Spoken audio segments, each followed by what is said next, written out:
Hello students, welcome to AK Studypur. आज हम करने वाले हैं क्लास 10 की वर्कशीट नंबर 42। आज डेट है 9 अक्टूबर 2020।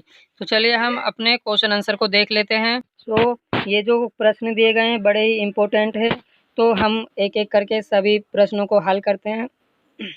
तो आपका जो प्रश्न नंबर 1 है उसमें कहा गया है कि किसी कार्बन यौगिक की समजातीय श्रेणी के दो उत्तरोत्तर सदस्यों के आणविक सूत्र में जो अंतर होता है वे है। तो आपका जो आणविक सूत्र में अंतर होता है वो है CH2, यानी कि आपका ए करेक्ट है।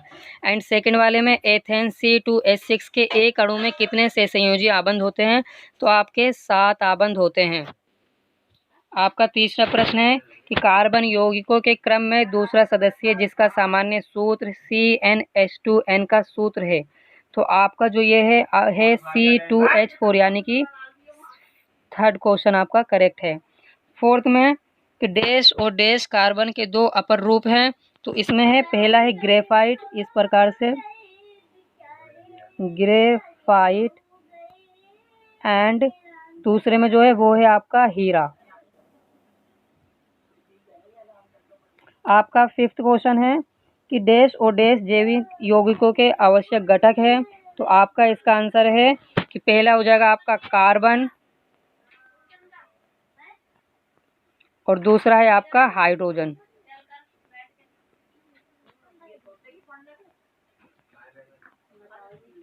एंड आपका सिक्स्थ क्वेश्चन है कि कौन सा तत्व श्रृंखलन को सबसे अधिक दर्शाता है और क्यों? तो हम देख लेते हैं इसका आंसर। आपका आंसर है कि कार्बन में कार्बन के ही अन्य परमाणु के साथ आबंध बनाने की अद्वितीय क्षमता होती है, जिससे श्रृंखलन का निर्माण होता है। तो अब देख लेते हैं। 7 क्वेश्चन है कि हीरे को संश्लेषित करने के लिए शुद्ध कार्बन को निम्नलिखित परिस्थितियों में उपचयित किया जा सकता है। सो इसका आंसर है आपका सी, अति उच्च दाब और ताप पर। तो आप लिख लेना, नंबर सी आपका करेक्ट है। और आपका 8वां क्वेश्चन है कि ब्यूटेन कार्बन व हाइड्रोजन का एक डैश यौगिक है जिसमें कार्बन के अणुओं की संख्या है। तो इसका आंसर है आपका संतृप्त। ठीक है। आपका 9th क्वेश्चन है कि एल्काइन और एल्कीन के सामान्य सूत्र लिखिए। एल्काइन का सामान्य सूत्र है CnH2n-2। तो यह आपका 10वां प्रश्न देख लेते हैं। प्रश्न 10 है कि बेंजीन की संरचना बनाइए। तो बेंजीन की संरचना आप देख सकते हैं इस प्रकार से है, आप लिख लेना इसको।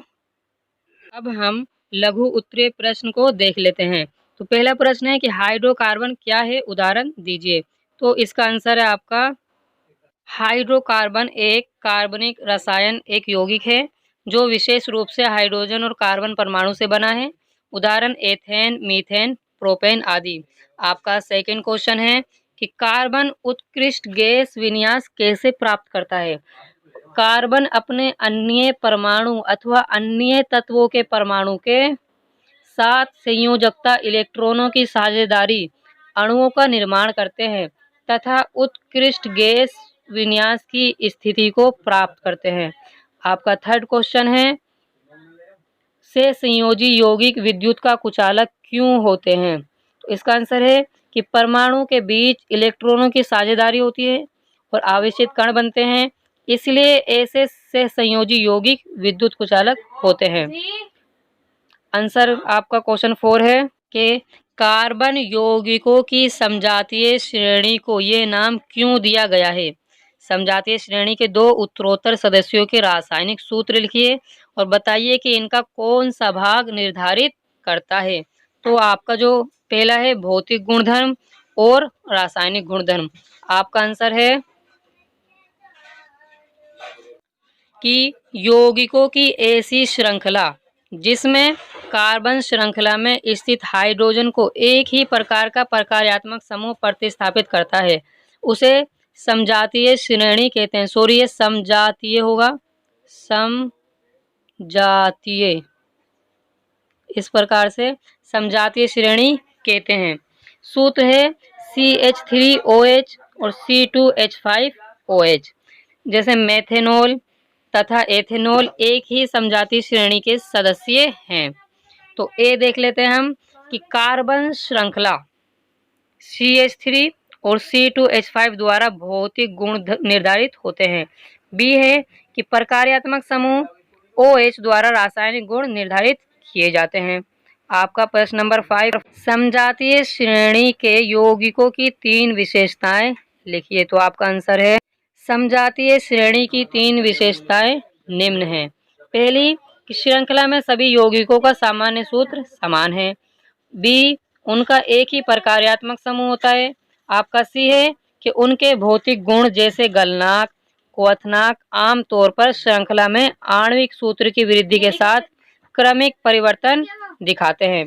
आपका 6th क्वेश्चन है कि कार्बन की प्रकृति अद्वितीय क्यों होती है। से संयोजक आबंध की प्रकृति के कारण कार्बन में बड़ी संख्या में यौगिक बनते हैं। ये क्षमता या गुणधर्म केवल कार्बन में ही होते हैं, किसी और तत्व में नहीं होते, इसलिए कार्बन की प्रकृति अद्वितीय होती है। आपका 7th क्वेश्चन है कि C3H6, C4H8 और आपका C5H10 एक ही समजातीय श्रेणी से संबंधित है।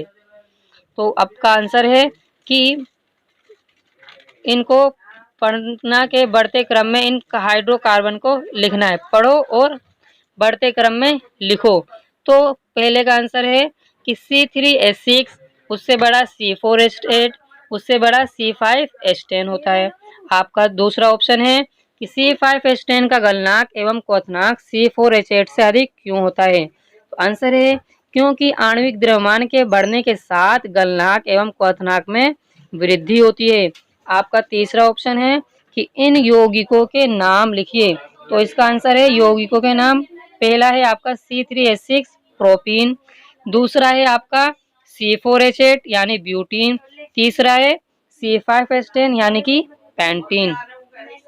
आपका 8वां क्वेश्चन है कि कार्बन के उन 2 गुणों की व्याख्या कीजिए जो हमारे चारों कार्बन यौगिकों की अधिकता के लिए उत्तरदायी हैं। आंसर है कि कार्बन के 2 प्रमुख गुणधर्म हैं। नंबर 1 श्रृंखला, कार्बन में कार्बन के एक ही अन्य परमाणु के साथ आबंध बनाने की अद्भुत क्षमता के इस गुण को श्रृंखला कहते हैं। इनमें कार्बन की लंबी श्रृंखला तथा कार्बन की विभिन्न शाखा वाली श्रृंखला पाई जाती है। आपका दूसरा है संयोजकता, यानी कि कार्बन की संयोजकता 4 होती है। ठीक है, इसमें कार्बन के 4 अन्य परमाणु अथवा कुछ संयोजक तत्वों के परमाणु के साथ आबंध बनाने की क्षमता को संयोजकता कहते हैं। अब देख लेते हैं हम आगे कि से संयोजी आबंध क्या होते हैं। परिभाषित कीजिए। कार्बन कुछ तत्वों के साथ से संयोजी आबंध बनाता है। इन तत्वों के नाम बताइए। इन तत्वों के नाम बताइए। बी, फ्लोरीन क्या है। दूसरा ऑप्शन है आपका कि ये कार्बन के अन्य अपर रूप से किस प्रकार भिन्न है। तो आपका जो आंसर है ए का है कि परमाणु के बीच इलेक्ट्रॉन के एक युग्म की साझेदारी के द्वारा बनने वाले आबंध से संयोजी आबंध कहलाते हैं। कार्बन कुछ तत्वों के साथ से संयोजी आबंध बनाता है। इस तत्वों के नाम है कार्बन डाइऑक्साइड, मेथेन, बेंजीन आदि। एंड आपका है यहीं पर आपकी आज की वर्कशीट कंप्लीट होती है। तो मिलते हैं हम आपको नेक्स्ट वर्कशीट में। यदि आपने हमारा चैनल सब्सक्राइब नहीं किया तो सब्सक्राइब करें एंड लाइक एंड शेयर करना ना भूलें।